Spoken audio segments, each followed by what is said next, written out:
Look around. Cars, computers, phones, refrigerators, TV sets. We are constantly serviced by our mechanical and electronic assistants. At home, at work, on vacations, every year they become smarter.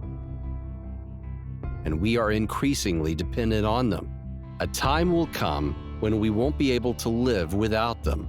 Imagine one day waking up and discovering that everything you control now controls you.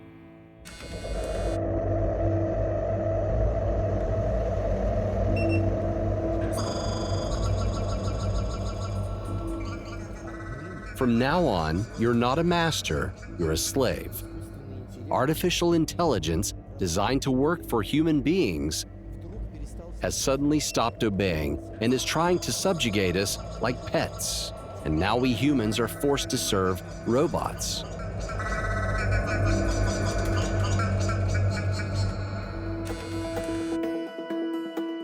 It sounds implausible, but still, what if the scenarios of science fiction films suddenly came to life? Where will our inquisitive, inventive minds take us?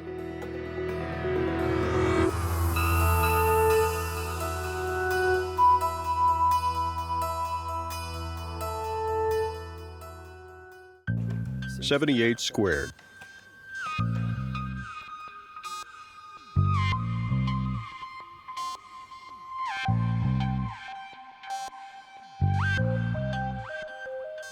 $6,084.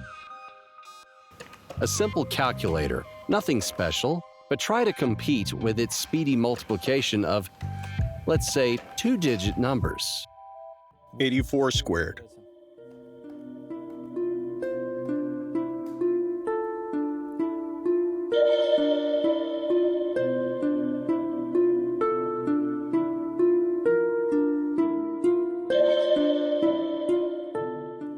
$7,056.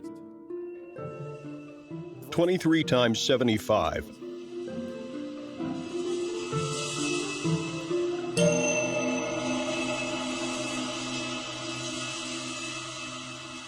$1,625.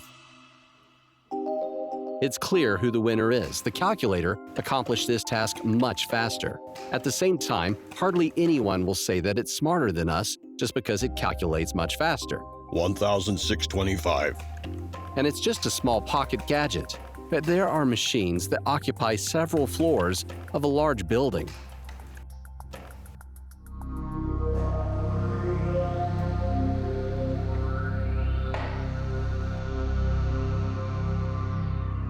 The fact that computers beat chess grandmasters doesn't surprise anyone anymore. Just think, chess!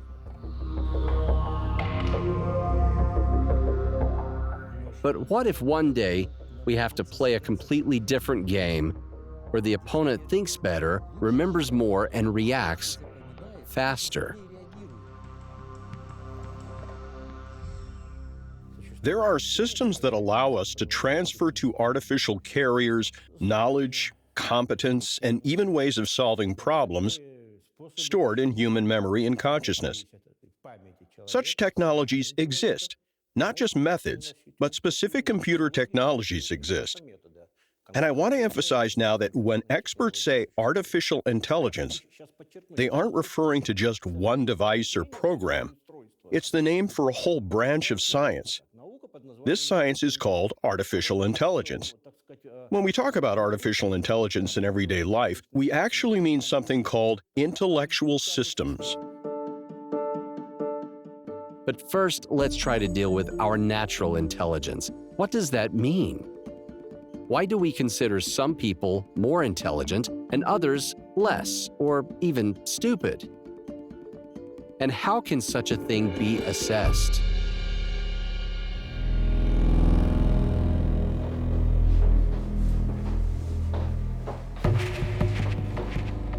Dear players, now you are playing the adventure game, Operation Pandora, and I want to tell you the rules. Professor Malikov invented a vaccine that will save all mankind, but Pandora Corporation learned about it and does not want this to happen. Your task as a special squad is to stop Pandora Corporation and save the world.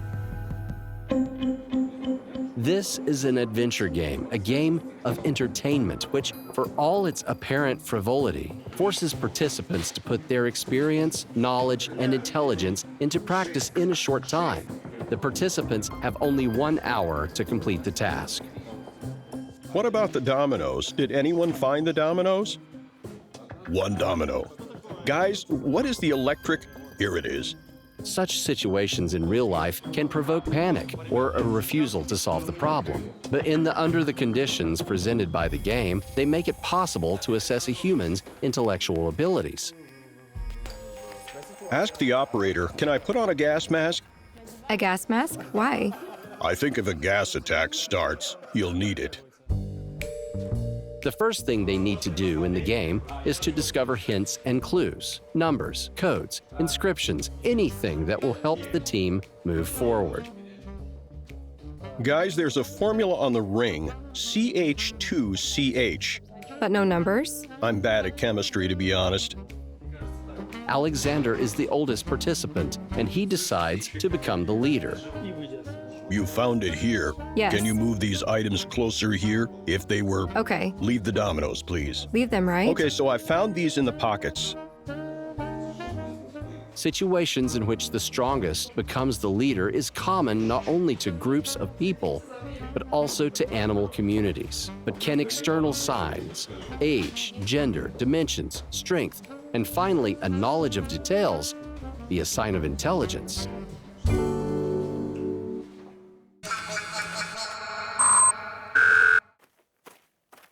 For example, do you know what beatbox is? I would assume that it is some kind of fight. It turns out it's not. Knowing about modern musical trends and techniques is clearly not my strongest point, yet I know what a synapse is. But does that mean I am more or less intelligent? Intelligence is the ability to make the right decisions based on circumstances and experience by reflection, not a mechanical iteration of options. And thought is a toolkit for intelligence, logic, the skill of reaching simple conclusions, information processing technique.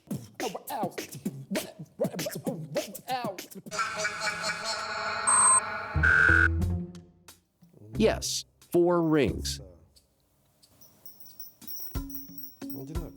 Same size. Here, that's 3 already. Now the 4th. No, I can't connect the 4th one. Just a few more minutes and I'll give up. For sure, each of you met smart and intellectual people in different professions. At the same time, a shepherd, a manager, and an academic can be smart in their own field, but completely helpless in what is for them a new task. A PhD who knows everything about the world of physics is absolutely helpless in seemingly ordinary situations. No, it isn't working. Now they are all separate. However, in everyday life, we stubbornly attribute labels to people. It's a common stereotype that women think differently and are bad at navigation and mathematics. Try to pick up 4 to 5 adjectives to describe the word man. Strong, smart, brave, talented, honest. Now do the same for the word woman. Faithful, sexy, educated, hysterical, illogical. Few people would say that intelligence is the main distinctive feature of women. It is believed that being smart is the prerogative of men and that women need to be beautiful. But weren't Sofia Kovalevskaya, Catherine the Great, and Margaret Thatcher smart? For many years, it was considered that women were bad at mathematics. Boys were good at math. They were smart, but girls not so much. It changed in the late 1970s or in the early 80s. I don't remember the exact date. Mothers who were tired of these stereotypes said that their daughters were good at math, and indeed, their daughters showed great knowledge. So it turned out that most women are as good at math as men. That is, the mother's opinion turned out to be more important than all those abilities that people stereotypically attributed to men and women. Let's see how fair the stereotypes about women's minds and logic are. In 3 minutes, our participants need to pack a suitcase, making optimal use of free space. So the countdown has started.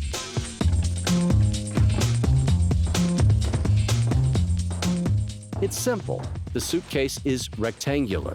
So first of all, you need to fill it with rectangular objects, books.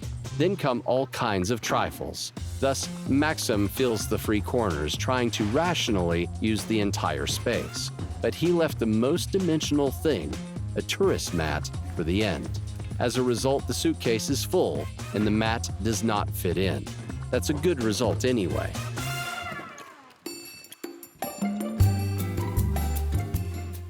Valeria, unlike Maxim, first of all tries to pack the most dimensional things, that same mat. Moreover, she fills the empty space inside the roll with things of a suitable size. Half the suitcase is already occupied with the biggest item. Now she has to pack all the other items. But no matter how hard the participant tries to pack the flippers, they don't fit.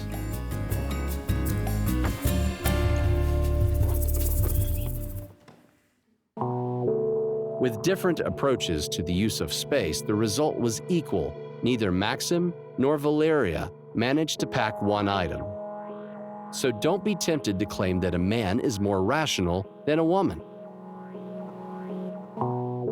The question here is not about whose brain it is, male or female, but about what tasks it has to solve in everyday life.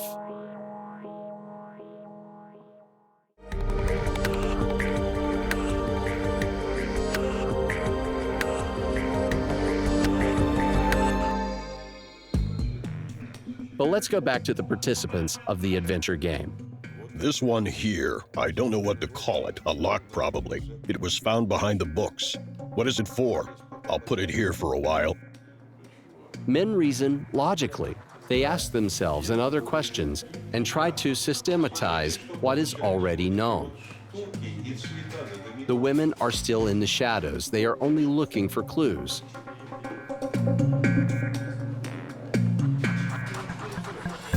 Different tactics, in the end, lead to the fact that Alexander and Sergei are trapped.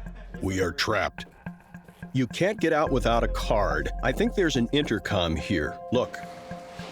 In fact, there's nothing surprising that it was the men who found themselves in this situation. Their inquisitive minds often push towards danger, while the women, who are more cautious, may win.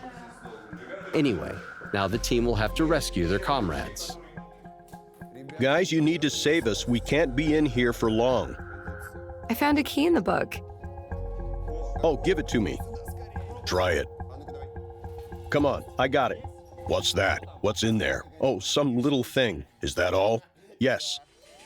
2 out of 5 participants are still trapped. The team was given a hint. The key to their freedom is the ventilation box. Alexei is trying to move it, in vain. But the women are more attentive to details, and Dina notices that the ventilation grid is not screwed to the wall. Okay, guys. Here are the dominoes and the map. Wow, great. Give me the card. Give me the card, please. Give me the card. But the door still won't open. The answer is suggested by Sergei. Apparently, they need to change the access code. Done. I changed the access to the head of the laboratory. Oh, let's get out. The head of the laboratory. Hooray. Yes. Okay, perfect. Did you get out? Yes. The men and the women overcome this obstacle together. Both contributed to the result. However, they now have very little time to solve the main task.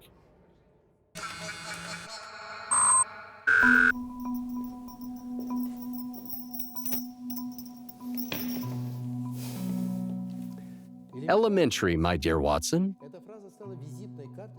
This phrase became the hallmark of the famous literary character Sherlock Holmes. However, the famous detective solved crimes not by deduction, moving from the general to the particular, but on the contrary, using his previous experience and the knowledge he got from experiments. Anyway, the ability to think logically often leads us to the right decisions.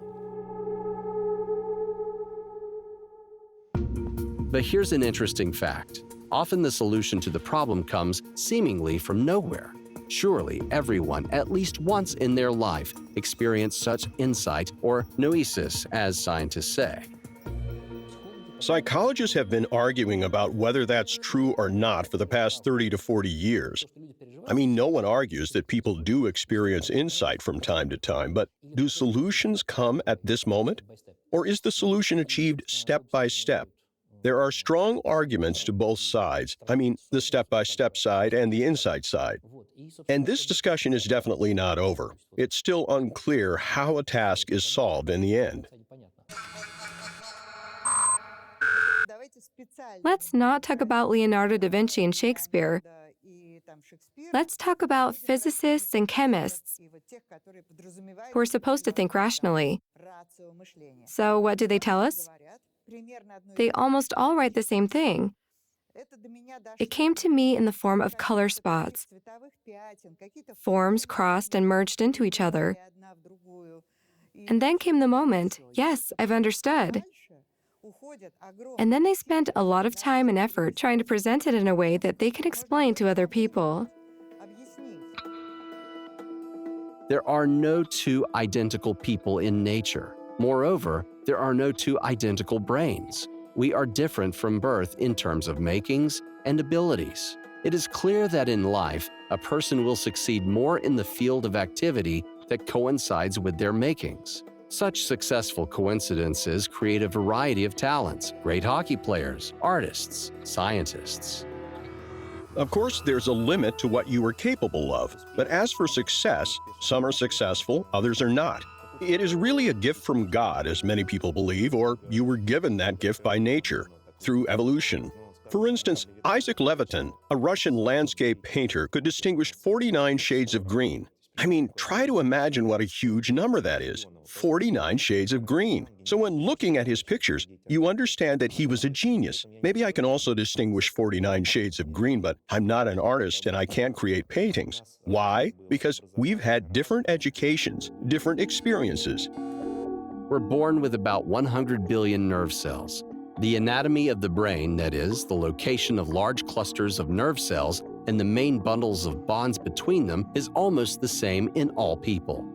And how are functions distributed between these masses of nerve cells? Everyone has heard, for example, that the left hemisphere of the brain is responsible for logic, and the right is responsible for visual thinking. There is an opinion that one hemisphere is more logical and the other one is more emotional. But if fact, we must remember it's quite relative. It is impossible really to draw a very clear line between them and say that this hemisphere is responsible solely for this and that hemisphere is responsible solely for that. The human brain is very adaptive. It changes. It changes in development. It changes throughout our lives. They say that with 10,000 hours of practice, you can succeed at any activity, even without having an aptitude for it. Well, let's try it.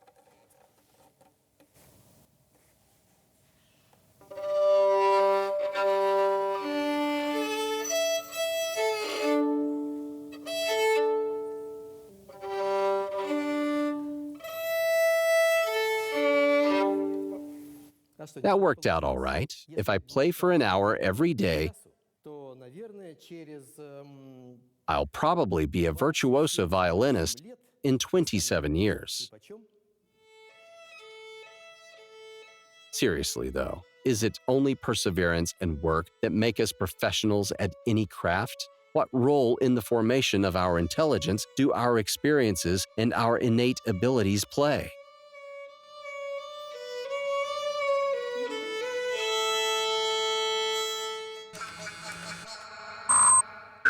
So, you stand out there. So I think it's more of a male team. Well, there are mostly guys on the team. Are we the only girls? Yes, great. Well, these are two sisters, Arina and Regina. No.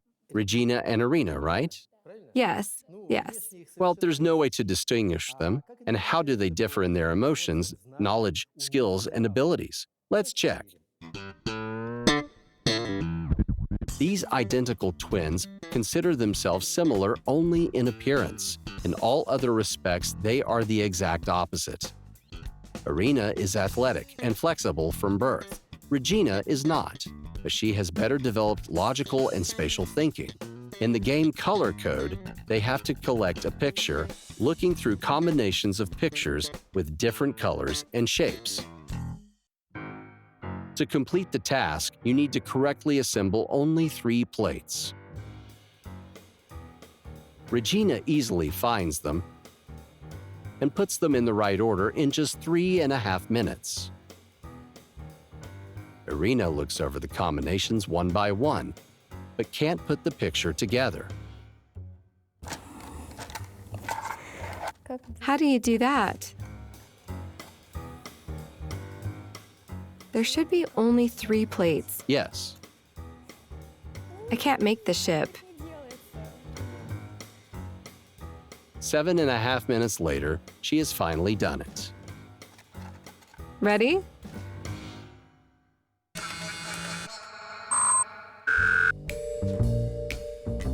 Let's now check the girls' associative thinking.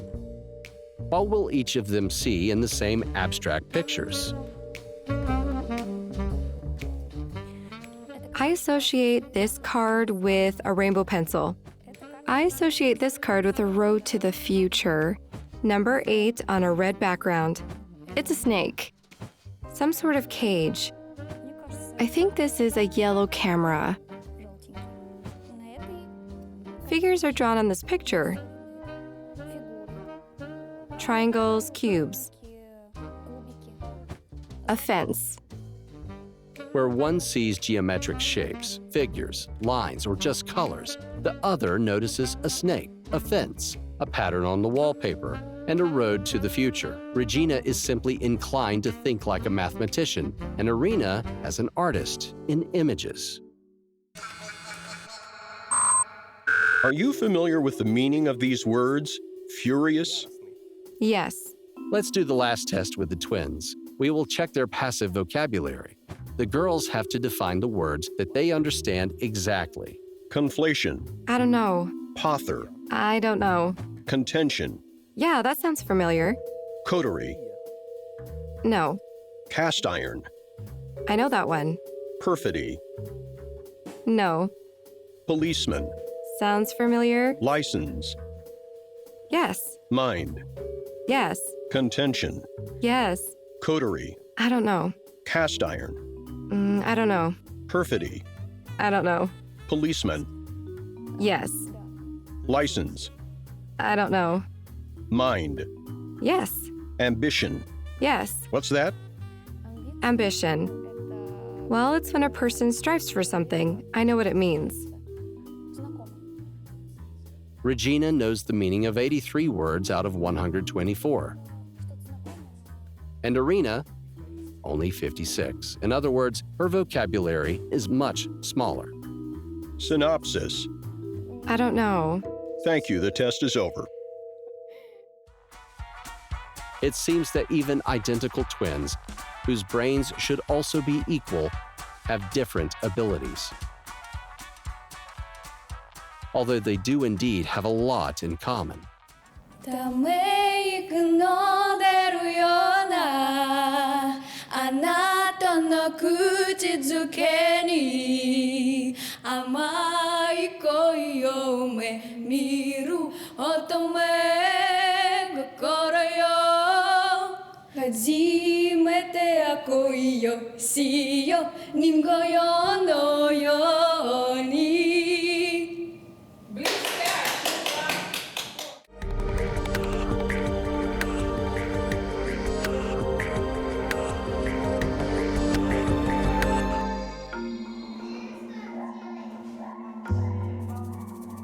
So as it turns out, genetics determine a lot, but not everything.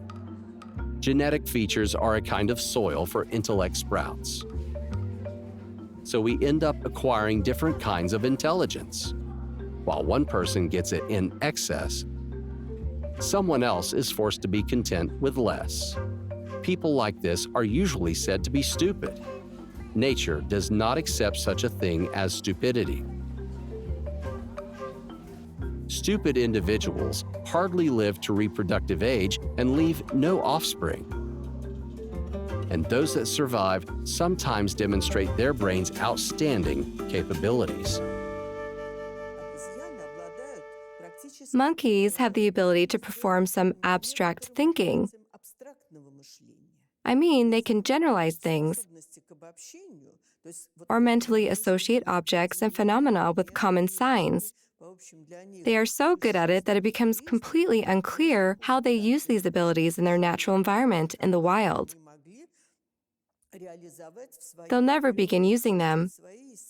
If monkeys are brought to a special laboratory where scientists are studying the origin of language, they can even associate these generalizations with words, without being able to speak, of course. Some neutral, absolutely indifferent, insignificant symbols that stand for words and numbers become the symbols of the corresponding concepts.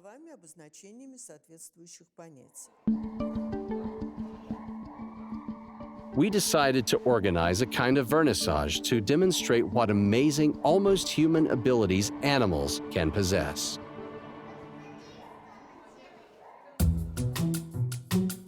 First things first, in no way do we question the skills of the artists and the uniqueness of their work.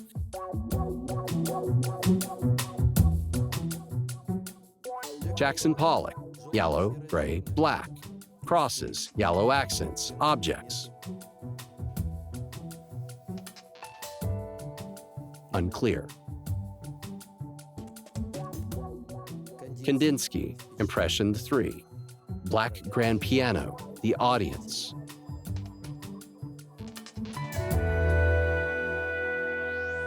Who did this picture? The artist seems to have worked here either with his hand, or with his foot, or with his paw. Indeed, this painting belongs not to a great artist, but to a chimpanzee named Congo.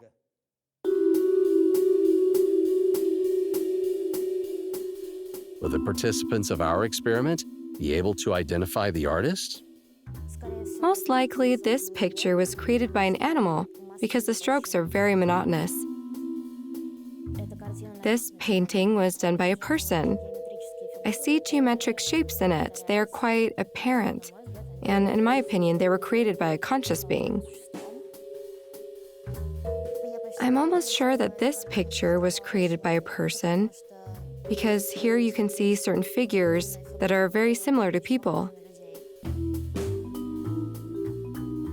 The colors are beautifully combined, as if they are images of animals. Here, a dinosaur, for example, and a tree. Probably, I would say that this was done by man after all.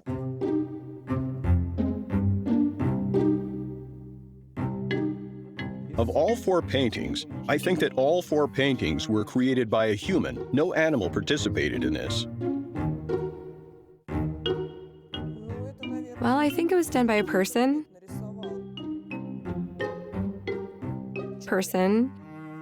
Human being. Yeah, I think it was a kid who painted it. A plate, fruit. It seems like it was painted with fingers and patches. It's like a monkey or a gorilla. I'm not sure. I think it was a gorilla for some reason. So none of our participants identified the authorship of these works absolutely accurately. However, they are all amateurs in the field of art. A professional or connoisseur of painting would immediately notice a catch, but the chimpanzee Congo did well anyway.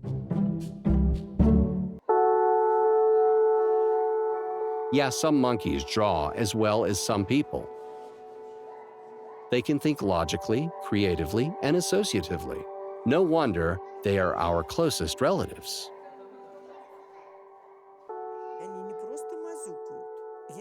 They don't just smear it with paint. If there's a figure on the sheet of paper, such as a circle or a line that divides the paper into parts, a chimpanzee will organize its strokes. So they have a very simple idea of composition and harmony. They combine colors beautifully.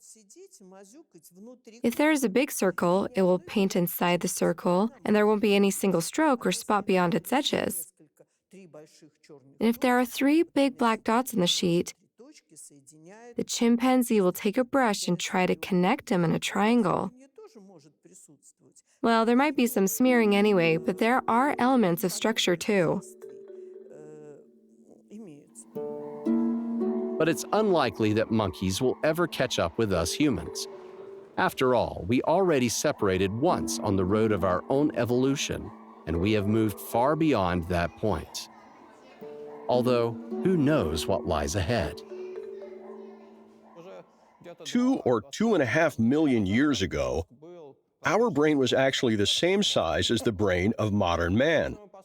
But if we look at the cultural remains of those epochs, we will see that almost for 1 million or even for 1.5 million years, those people used the same tools. So there was no sign of any innovative process. At the time when a cultural boost occurred, so to speak, or a cultural revolution took place, our ancestors started creating all these complex artifacts. They began to paint inside their caves, create very complex tools, for example, fishing rods made of bone. This happened quite recently, 1 million years ago, or even 500,000 years ago. Of course, we don't know when exactly, but things we find date back to 100,000 years ago, or even earlier. Our distant ancestors did not know the laws of chemistry and physics, but they were constantly forced to solve problems in nature for their own survival. And they found new ways to fight for their existence. Their brains were looking for answers to a lot of questions. They invented, adapted, thought, conned, discovered new things. Upbringing is usually based on what came before, and we have more opportunities than ancient people who didn't know anything about the sun and where it is. They didn't know anything about electricity, but we understand such things now, although some say they were just as intelligent as we are because they invented the wheel, they built wells and hydrostructures. That is, according to those concepts, this was also the peak of science. But the peak of science was based on what they knew. None of them talked about quantum physics. For quantum physics to appear, you would need a certain amount of knowledge in order to make the next step. Look, I may have a low IQ level. I don't understand why dominoes have these rivets. I think there must be some connections, don't you? I have no idea. Let's think what it could be. The participants of the adventure game, with the help of tips and discovered keys, got to the flash drive with the appeal, which contains the main task of the game, to use the jacks and dominoes to create the desired combination and stop the spreading of the virus. Don't let the disaster happen. Find the password to unlock it and stop this hellish mechanism. Here comes the most interesting part of the game: to calculate and enter the necessary code. This arithmetic problem turned out to be incredibly difficult for our participants. Okay, guys, we have a crossword puzzle here. No, wait. There must be something else now. Look, this could be the location of the dominoes. Each cell has 8 neighbors. Let's look at an example in order to calculate the next stage of the game. Among the participants of the adventure game are a builder, musician, a photographer, a history student, but there is no mathematician nor programmer. How will their knowledge and experience help them accomplish the task? Dear players, you have 15 minutes left. 15 minutes left, guys. We need to hurry up. So? 3, 3, 4. Oh, what? You need to concentrate and think now. Our participants have even asked for help several times and even exceeded the limit for hints. Dear players, the first field is filled with the X and Y coordinate system and with the number of dots per domino. The second field is filled according to the rules in 3 moves. What moves? I can't figure out what moves. I have no idea. According to the coordinate system, in 3 moves. 3 moves. Who should make the moves? Who? Who should make them? I moved here. It didn't work out. Dear players, your time is up. The game is over. In this game, the participants simply did not have enough intelligence to solve the complex task. For me, almost everything was difficult. I guess I have no logical reasoning at all because it was easy to search for something. But when it came to numbers, I hate calculating. Summing up, I was hopeless. I think we coped with the search part of the task. As for the intellectual part, I really counted on the younger participants. Alexei was the most active in finding the artifacts, those keys. So I think it's very important because he searched all the corners immediately. He looked under the table. I think he was great at it. Some were better at finding the items, others were better at solving the codes. I mean, people who have different abilities can really show what they can do if we work together as a team.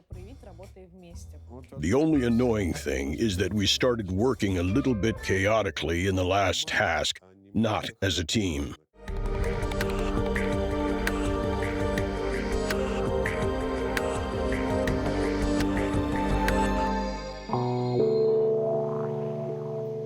Even poets and artists can count, even if poorly, and think logically. And some physicists play the violin well and create paintings. Each of us is endowed with all abilities from birth, but to varying degrees. That's how different kinds of intelligence appear, from mathematics to love. Yes, even that is a kind of intelligence. Some people have better emotional intelligence. These people understand their own and other people's emotions better than they can control them. Actually, this is a respected form of emotional intelligence. It helps people be more effective when interacting with others in difficult situations. There's also math intelligence, and people with this type tend to deal with abstractions rather than interpersonal relationships and emotions. But in any case, these are 2 different forms of intelligence. It is still unclear how they are related to each other, and we can't determine which is more rational. In general, it is difficult to understand not only the types of intelligence, but also how to assess it. It's not a physical object that can be measured in units of mass, density, speed.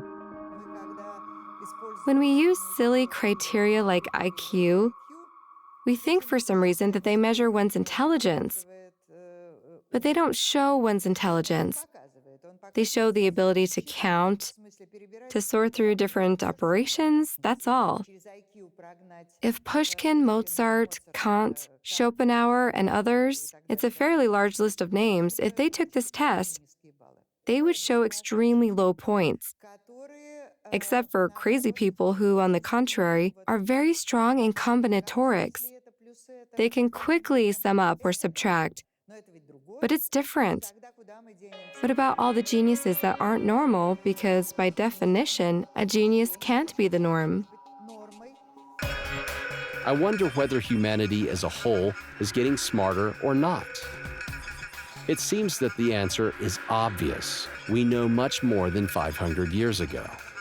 But let's not rush to conclusions. Today, any student can find everything on the internet. But is that intelligence? The fact is that there are internet networks, computers that create, as a matter of fact, the illusion of human awareness and availability of knowledge. But it is an illusion which allows us to satisfy our human needs, our ambitions, without giving neither knowledge nor real ideas about the world. In other words, people immerse themselves in a simulation environment and are sure that they have knowledge, skills, easily accessible information. Surprisingly, the world is becoming more complex and high-tech. But at the same time, we need less mental effort to live in it. At this point in evolution, we aren't moving forward. We are actively relapsing. The ideology of conformism and adaptions wins in our society. We strive to reproduce, have plenty of food, a lot of females, and transfer our genome to the next generation with the help of gilded Rolls-Royce. But only the most adaptive, yet intellectually poor, manage to do this. Therefore, despite the visible progress that is associated with the development of communications with numerous discoveries, the average brain size is still decreasing.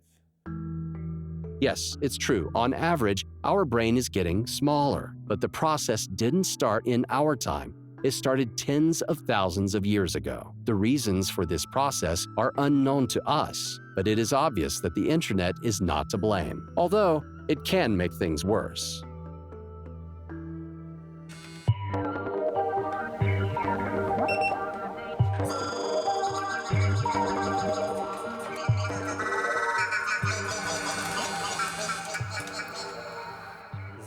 The famous 3 laws of robotics were formulated by the writer Isaac Asimov in the middle of the 20th century.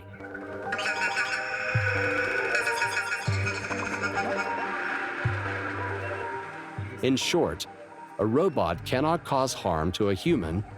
It is obliged to obey all his orders and thus take care of his safety. But in the famous science fiction writer's stories, there were cases when robots violated all 3 laws and threatened to kill their owners.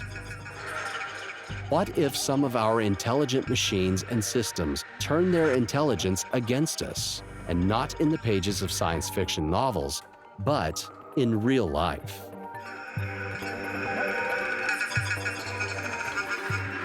A robot with an intellect can act only if an outside goal is set by a human being. But a robot with consciousness must be able to set its own goals and develop plans for their achievement.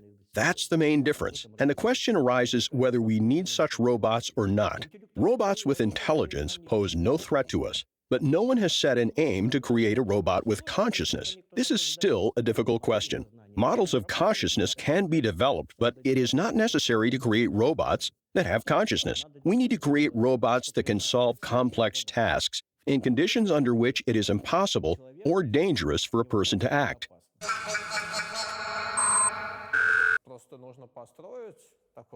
We need to create an artificial brain where the role of neurons will be performed by semiconductors, for instance, which are connected to other cells with certain connections, similar to natural brain connections.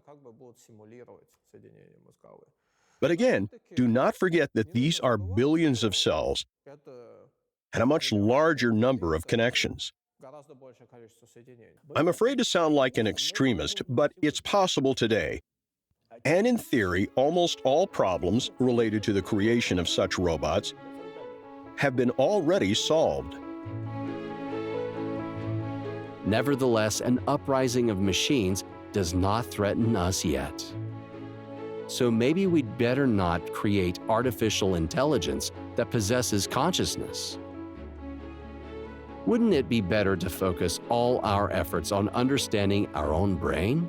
After all, we truly know about just 1% of it.